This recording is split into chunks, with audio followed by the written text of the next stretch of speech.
Hello friends, स्वागत है आप सभी का अपने YouTube channel M Base Educator में। आज हम लोग एक्सरसाइज 4.3 करने वाले हैं। तो चलिए पहले सवाल से देखते हैं। लिखा हुआ है पहला सम, यदि निम्नलिखित द्विघात समीकरणों के मूलों का अस्तित्व हो तो उन्हें पूर्ण वर्ग बनाने वाली विधि के द्वारा ज्ञात करिए। और पहला सम इसका देख लीजिए, लिखा हुआ है 2x² - 7x + 3 = 0 दिया हुआ है। तो सबसे पहले अगर इसका मूलों का अस्तित्व है यानी मूल इसके वास्तविक हैं तो इसको b² - 4ac हम लोगों को निकालना पड़ता है।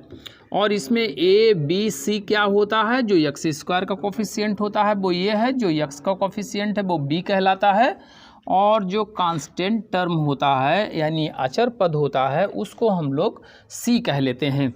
अब देखिए b² - 4ac अगर हमें निकालना है तो -7 का स्क्वायर -4, a का मतलब यहाँ पे 2 है और c का मतलब 3 है। तो इस तरह से ये 7 × 7 = 49 हो जाएगा, 3 दूनी 6 और 6 चौक ये 24 हो जाएगा। देखिए 24 लिखना था, 25 लिख गया है। यहाँ पे अगर घटा के देखते हैं 49 से तो ये 25 बचता है। अब हम लिख देंगे चूँकि b² - 4ac बड़ा है 0 से, इसलिए दिए गए समीकरण के मूल वास्तविक होंगे यानी अस्तित्व में हैं, मूल वास्तविक हैं। अब इसको हम लोग हल करते हैं। तो इसको हल करना है पूर्ण वर्ग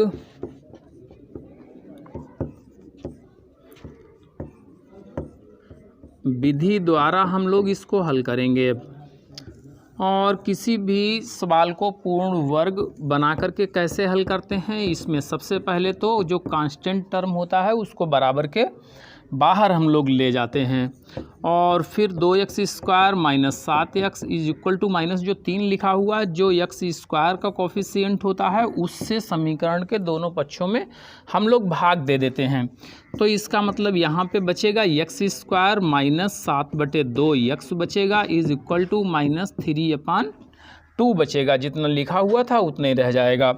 अब जो इसके बाद में क्या करते हैं, जो x लिखा हुआ है उसका जो भी कोफिशिएंट है यानी जो भी गुणांक उसका है उसका आधा कर लेते हैं और उसका वर्ग दोनों पक्षों में जोड़ दिया जाता है। तो इसका मतलब 7/2 लिखा है, इसका अगर आधा करेंगे 7/4 होगा। इसका वर्ग इधर भी जोड़ दिया है और बराबर के बाद 3/2 लिखा था उसमें भी 7/4 का हमने स्क्वायर जोड़ दिया है। अब देख लीजिए a² + b² - 2ab के रूप में लिखा हुआ है। इसका मतलब a - b का होल स्क्वायर कर दीजिए। a तो x है और b का मतलब 7/4 है, तो x - 7/4 का होल स्क्वायर हो गया माइनस का 3/2 है और प्लस 7 × 49 और बटे में 4 चक्कू 16 हो गया है। अब देखिए x - 7/4 जैसे लिखा था उसका होल स्क्वायर लिख दो माइनस का। अब देखिए यहाँ पे हम लोग पहले एलसीएम ले लें। यहाँ पे 16 जो है हमारा लघुत्तम हो जाता है। जब 16 से इसको मल्टीप्लाई करेंगे तो इसका मतलब 8 तिहाई ये 24 ही आएगा, प्लस 49 पहले से ही लिखा हुआ है यानी ये b² - 4ac के इक्वल ही आएगा, वही लिखा है। ये 25/16 हो गया। अब देखिए x - 7/4 लिखा हुआ था, इसका अगर स्क्वायर हटा देते हैं तो इसका मतलब जो बराबर वाली संख्या है उसके ऊपर अंडर रूट चढ़ा देंगे।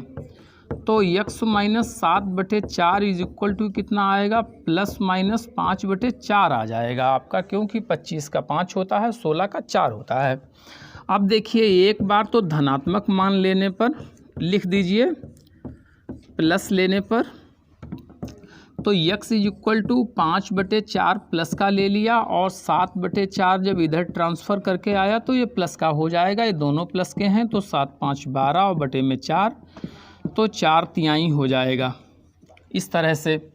अब थोड़ा और भी एक बार में इसका माइनस साइन जो है वो ले लीजिए, तो लिख देते हैं माइनस यानी ऋणात्मक मान लेने पर अब देखिए x इज इक्वल टू 5/4 लिखा हुआ है, ये प्लस माइनस का था, अब इसको माइनस का ले लिया। 7/4 जो इधर आया तो ये तो प्लस का हो गया। अब देखिए 5 जब चला जाएगा, 5 माइनस का है, 7 प्लस का है, तो इसका मतलब 2/4 बचेगा। इसको डिवाइड कर दीजिए तो 2 जा आएगा, इस तरह से 1/2 हो जाएगा। आंसर लिख दीजिए, अतः x बराबर 2 और 1/2 होगा। ये इसका मान हो गया है। समीकरण नंबर जो 1 था आपका 2x² minus 7x plus 3 is equal to 0 दिया हुआ था, उसको सबसे पहले ये आपको देखना था कि दिए गए समीकरण के मूल वास्तविक हैं या नहीं है। तो सबसे पहले आपने b² माइनस 4ac निकाल के देख लिया। यहाँ पे कोई भी धनात्मक संख्या आ जाती है तो इसका मतलब ये होता है कि दिए गए समीकरण के मूल वास्तविक हैं। अगर यहाँ पे कभी लक्षण पूछने की बात करता है तो आप उसमें लिख सकते थे दिए गए समीकरण के मूल वास्तविक हैं, असमान है और परिमेय भी है, क्योंकि यहाँ पे पूर्ण वर्ग संख्या है। तो सवाल कह रहा था अगर ये वास्तविक हैं तो उन्हें पूर्ण वर्ग बनाने वाली विधि का इस्तेमाल करके निकाल दीजिए। तो पूर्ण वर्ग विधि द्वारा हम लोगों ने जब करके देखा, सबसे पहले देखिए कांस्टेंट टर्म जो था हमने उसको बाहर निकाला और फिर x² का जो कॉफिशिएंट था उससे सबको भाग दिया और x का जो कॉफिशिएंट बचता है उसके आधे का वर्ग दोनों पक्षों में हमने जोड़ दिया और इस तरह से a माइनस b का होल स्क्वायर करके निकाला है। तो 25/16 आ गया है। तो इसको निकालते चले, प्लस माइनस का 5/4 आया था और इस तरह से एक बार प्लस लेने पर एक बार माइनस लेने पे आपका मान निकला है 2 और 1/2 और इस तरह से क्वेश्चन नंबर जो 3 है वो कंप्लीट हो जाता है। हाँ, तो चलिए इसका हम लोग सेकेंड सम करके देखते हैं और सेकेंड सम है 2x² प्लस x माइनस का 4 इज इक्वल टू 0। सबसे पहले इसको ये चेक करेंगे कि समीकरण का हल है या नहीं है।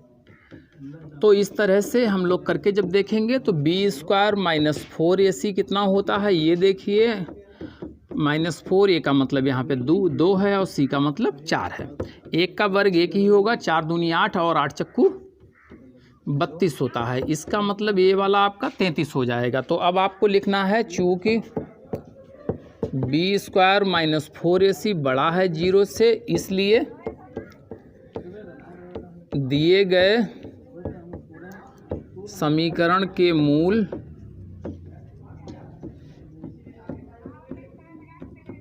वास्तविक होंगे। चलो भाई, ये वास्तविक तो हो गए, अब इसको लगाना शुरू कर देते हैं। और सबसे पहले क्या करते हैं, कांस्टेंट टर्म को बाहर निकालते हैं पूर्ण वर्ग बनाने के लिए। फिर x² का जो कॉफिशिएंट होता है उससे सबको हम लोग भाग दे देते हैं और इस तरह से यहाँ पे इसको काट सकते हैं आप। x² प्लस x/2 बराबर 2 बचा। अब आपके पास में जो x है उसका जो कॉफिशिएंट है उसके आधे का वर्ग दोनों पक्षों में जोड़ देते हैं तो 1/4 होता है। यहाँ पे x का कॉफिशिएंट 1/2 है। ठीक से इसको लिख दें, 1/2 है और इसका जब हाफ करेंगे तो 1/4 होगा, तो इसका वर्ग कर दिया। इसी तरह से 2 में भी 1/4 का स्क्वायर जोड़ दीजिए। इसका मतलब a² प्लस b², ये प्लस 2ab में लिखा, उसको लिखेंगे a प्लस b का होल स्क्वायर। अब देखिए 2 प्लस 1/4 जो लिखा था इसका स्क्वायर करेंगे तो 1/16 हो जाएगा।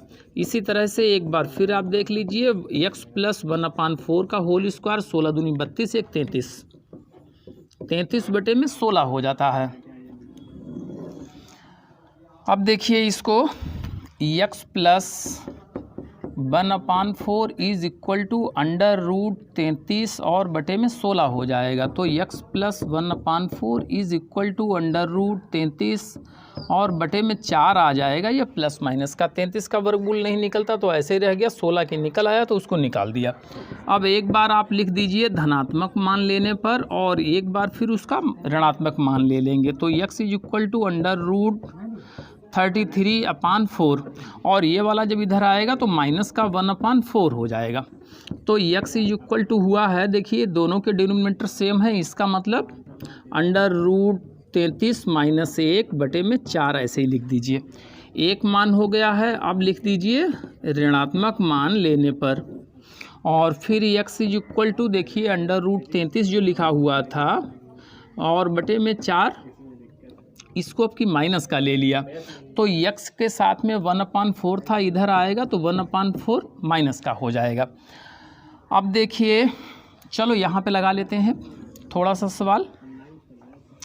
x इज इक्वल टू कितना हुआ, देखिए हर दोनों के बराबर हैं तो माइनस का निशान अगर आप कॉमन ले लें तो √33 + 1 बचेगा और यहाँ पे आपका आ जाएगा 4।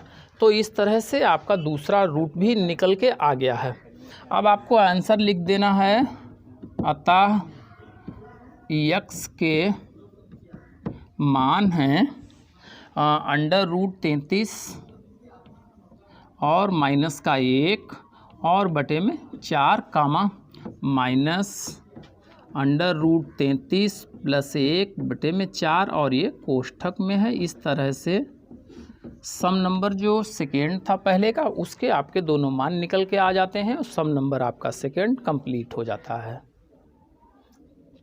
तो चलिए स्टूडेंट्स, इसके बाद में हम लोग अगला सम करके देखते हैं और ये वाला सम है सम नंबर 3, पहले का ही है।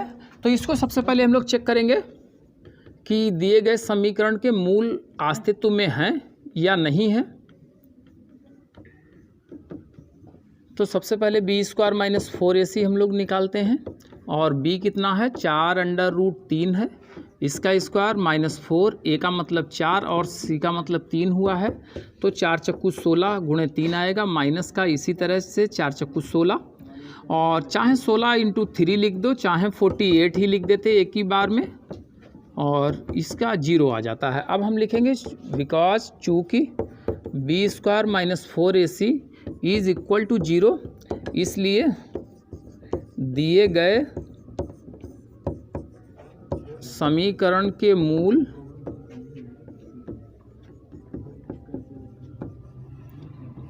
वास्तविक होंगे।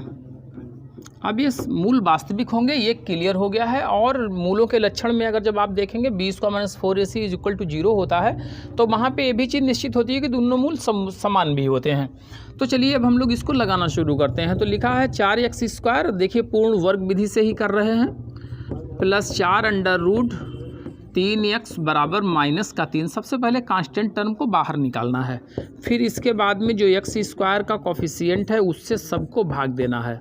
4 √3x और बटे में 4 बराबर -3 बटे 4। अब 4 से 4 को काट दीजिए तो बचेगा x² + √3x is equal to -3 आया।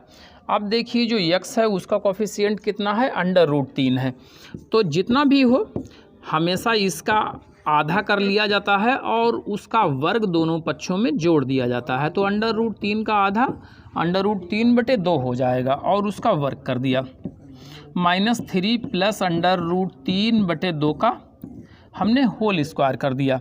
फिर यहाँ पे a² + b² + 2a भी बन गया है। तो इसका हाँ, तो देखिए स्टूडेंट्स कुछ सवाल में गलत होता चल रहा था और देखिए यहाँ पे -3/4 लिखा हुआ था, यहाँ पे 4 छूट गया था और यहाँ पे इसका मतलब फिर हमें लिखना चाहिए था, यहाँ पे भी ये 4 छूटा हुआ है वो भी लिखना चाहिए था और यहाँ पे भी 4 छूटा हुआ है वो भी हम लिख देते हैं।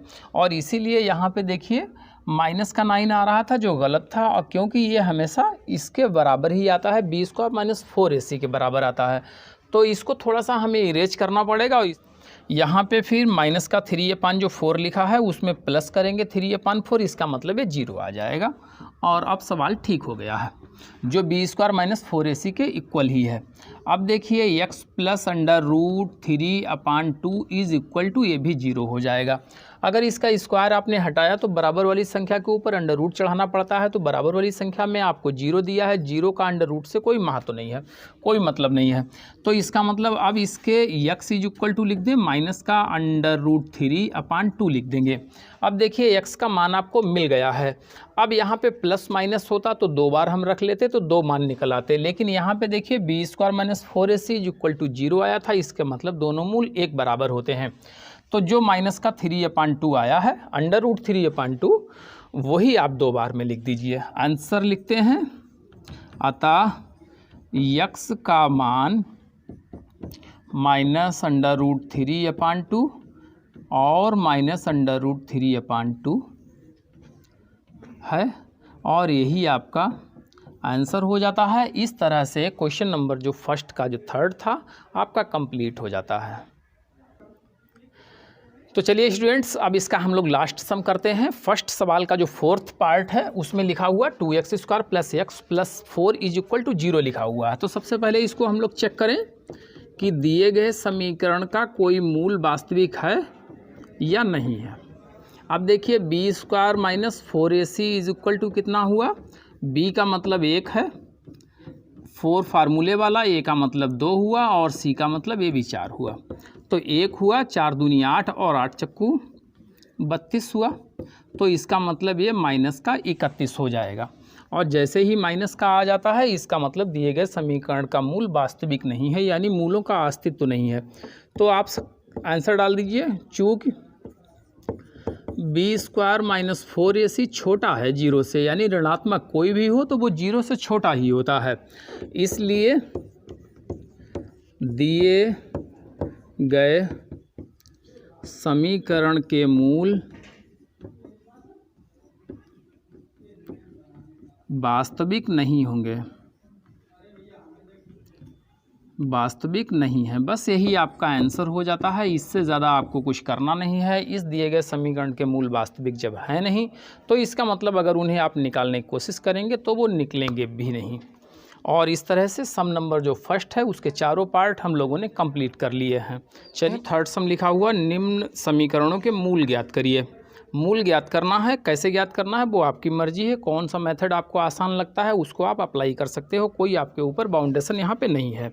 और पहला सम लिखा हुआ है x - 1/x = 3 और आगे लिखा हुआ है x ≠ 0, जिससे आपको कोई मतलब नहीं रहता है। सवाल का कहने का मतलब यह है कि x का मान जो है वो 0 नहीं है, बाकी कुछ भी हो सकता है। चलिए तो हम लोग इसको लगाना शुरू करते हैं। सबसे पहले इसका डिनोमिनेटर जो है x, इसको हम लोग हटा देते हैं और इसको हटाने के लिए समीकरण के दोनों पक्षों में हम लोग x से मल्टीप्लाई कर देंगे। तो हो जाएगा x² - 1 = 3x। 3x को ट्रांसफ़र करके लाएंगे तो माइनस का हो जाएगा, -1 लिखा = 0 लिखते हैं। अब देखिए यहाँ पे सवाल ने लिखा हुआ था कि दिए गए समीकरण को हल करिए। किस मेथड से हल करना वो आपके ऊपर डिपेंड है। अब अगर यहाँ पे आप सोचते हैं कि फैक्टराइजेशन मेथड से हम कर लें तो ये नहीं हो पाएगा, क्योंकि AC अगर आप निकालेंगे तो 1 निकलेगा। 1 के 2 फैक्टर ऐसे नहीं हो सकते हैं जिनको जोड़ने या घटाने के ऊपर 3 हो जाएँ। हाँ, ये 2 हो सकता था लेकिन ये 3 है, तो इसका मतलब इससे नहीं हो पाएगा। तो अब हम लोग इसको श्रीधराचार्य जो है सूत्र उससे लगा देते हैं। या तो कहो सूत्र द्वारा या कहो श्रीधराचार्य द्वारा, एक ही बात होती है। तो लिखा हुआ है सूत्र द्वारा हल। सबसे पहले तो ये इसमें b² - 4ac हम लोग निकालेंगे तो ये = कितना है 1 और b = कितना है -3, c = कितना है -1। तो b² - 4ac कितना हुआ -3 का स्क्वायर -4, a का मतलब 1 है और c का मतलब -1 है। इस तरह से 3 तिहाई 9 + 4 × 4 हो जाएगा। जोड़ेंगे 9 × 4 = 13 होता है भाई, तो 9 × 4 = 13 हो गया। तो इसका मतलब अब सूत्र से जब हम लोग हल करते हैं तो क्या होता है, माइनस का b होता है प्लस माइनस √b² - 4ac और अपान में 2a लिखा जाता है। अब यहाँ पे b कितना लिखा हुआ है ये देख लीजिए, -3 है तो इसका मतलब इस तरह से लिख देंगे। और b² - 4ac कितना आया था वो 13 आया है, उसको अंडर रूट में लिख दिया। 2 और a की वैल्यू यहाँ पे देखिए 1 थी, इसका मतलब ब्रैकेट खोलेंगे 3 प्लस का बन जाएगा प्लस माइनस √13 और बटे में 2 आ जाएगा। आंसर यहीं पे हो गया है और इससे ज़्यादा सवाल चलेगा नहीं। जैसे √13 लिखा हुआ है प्लस माइनस में वैसे ही लिख रखिए, क्योंकि 13 का वर्गमूल नहीं निकलता है। तो इस तरह से आंसर लिख दीजिए आप। अतः x का मान 3 प्लस माइनस √13 बटे 2 है और यही आपका आंसर हो जाता है। और सम नंबर जो थर्ड है उसका फर्स्ट पार्ट आपका कंप्लीट हो जाता है। तो चलिए स्टूडेंट्स, अब हम लोग तीसरे का सेकेंड सम करके देखते हैं। और सेकेंड सम में लिखा हुआ है 1/x+4 minus 1/x-7 is equal to 11/30। और आगे लिखा हुआ है x is not equal to -4 R7। तो चलिए इसको हम लोग करके देखते हैं। और देखिए यहाँ पे इसका डिनोमिनेटर इतना है, इसका डिनोमिनेटर इतना है। जैसा कि आपको मालूम है, अगर किसी सम में डिनोमिनेटर सेम नहीं होते हैं तो या तो उनका एलसीएम लिया जाता है या तो उनको आप क्रॉस मल्टीप्लाई कर सकते हैं। तो इसी तरह से हम भी इसको क्रॉस मल्टीप्लाई ही कर देते हैं। x-7 माइनस x+4 को करेंगे 1 से तो x+4 ही हो जाएगा। और देखिए इस दोनों को ही आपस में करेंगे मल्टीप्लाई तो होगा x² माइनस का 7x प्लस 4x और माइनस 7 चक्कू 28 हो जाएगा। और 11/30 जैसे लिखा था वैसे ही लिखे रखिए। x-7 माइनस x माइनस 4 लिख दीजिए। अब देखिए 4x प्लस का है तो 7 से जाएगा तो माइनस का 3x बचेगा। माइनस का 28 जैसे लिखा था वैसे ही लिखे रखिए। और यहाँ पे देख लीजिए ये माइनस ए प्लस है, इसको भी काट दीजिए। अब यहाँ पे देखिए 7 और 4 11 होते हैं, माइनस के बचेंगे। और x² माइनस 3x माइनस का 28 इज़ इक्वल टू 11/30 लिख दीजिए। अब क्रॉस मल्टीप्लाई इसको कर दीजिए। और या तो जैसे कि देखिए इसका भी न्यूमरेटर 11 है, इसका भी न्यूमरेटर 11 है, तो आप इसको डिवाइड यहीं से कर सकते, इसको काट सकते हो। इसको भी हटा दीजिए, इसको भी हटा दीजिए, आप यहीं से कर दीजिए, थोड़ा सा आसान भी हो जाएगा। क्रॉस मल्टीप्लाई करेंगे तब भी ये यहाँ पे आ जाएगा, ये इसके पास में पहुँच जाएगा। आगे चल के इसको हम बैलेंस करेंगे तो इससे बेहतर है यहीं पे अगर इसको हम हटा दें तो माइनस का 1/x² minus 3x minus 28 is equal to 1/30 आ जाएगा। अब देखिए क्रॉस मल्टीप्लाई करिए तो x² माइनस 3x माइनस का 28 इज इक्वल टू माइनस का 30 आएगा। x² माइनस का 3x माइनस का 28 और प्लस का ये 30 हो जाएगा, क्योंकि इधर ट्रांसफ़र करके लाएंगे तो प्लस का हो जाएगा। अब देखिए x² माइनस का 3x और प्लस का यहाँ पे 2 बचेगा। अब आपका द्विघात समीकरण बन गया है। चाहो तो आप फैक्टराइजेशन मेथड से कर सकते हो, या तो पूर्ण वर्ग विधि से कर लीजिए, या तो आप श्रीधराचार्य से कर लीजिए। ये आपके ऊपर बात डिपेंड करती है, क्योंकि जो AC होगा यहाँ पे 2 होगा, 2 के 2 टुकड़े आप करेंगे, 2 × 2 हो जाएगा, जिनको जोड़ने पे 3 भी बन जाएगा और गुणा करने के ऊपर AC के इक्वल भी हो जाएगा। तो इस तरह से हम ये गुणनखंड विधि से ही लगा देते हैं। तो गुणनखंड विधि द्वारा हल हमने लिख भी दिया है यहाँ पे। अब देखिए लिखेंगे x² minus 2x minus x plus 2 is equal to 0 हो जाएगा। यहाँ से कॉमन ले लेंगे x तो x माइनस 2 बचेगा, यहाँ से -1 कॉमन ले लेंगे तो x माइनस 2 बचेगा इज़ इक्वल टू 0 हो जाएगा। x माइनस 2 और x माइनस 1 हो जाता है इज़ इक्वल टू 0 होगा। x माइनस 2 देखिए ये आपको फैक्टर मिल गए हैं, इसका मतलब दोनों फैक्टर के इक्वल आप 0 रख सकते हैं, इज इक्वल टू 0 लिख दो। x इज इक्वल टू 2 हो गया। इसी तरह से x minus 1 is equal to 0 तो x इज इक्वल टू 1 हो गया। सिर्फ आंसर डाल दीजिए, अतः x का मान 2,1 है और इसी को आंसर लिख दीजिए। और आज के वीडियो के लिए इतना ही। और आज का हमारा ये प्रयास आप लोगों को कैसा लगा है? अगर प्लीज़ अच्छा लगता है तो वीडियो को लाइक करें और हमारे चैनल को सब्सक्राइब करें।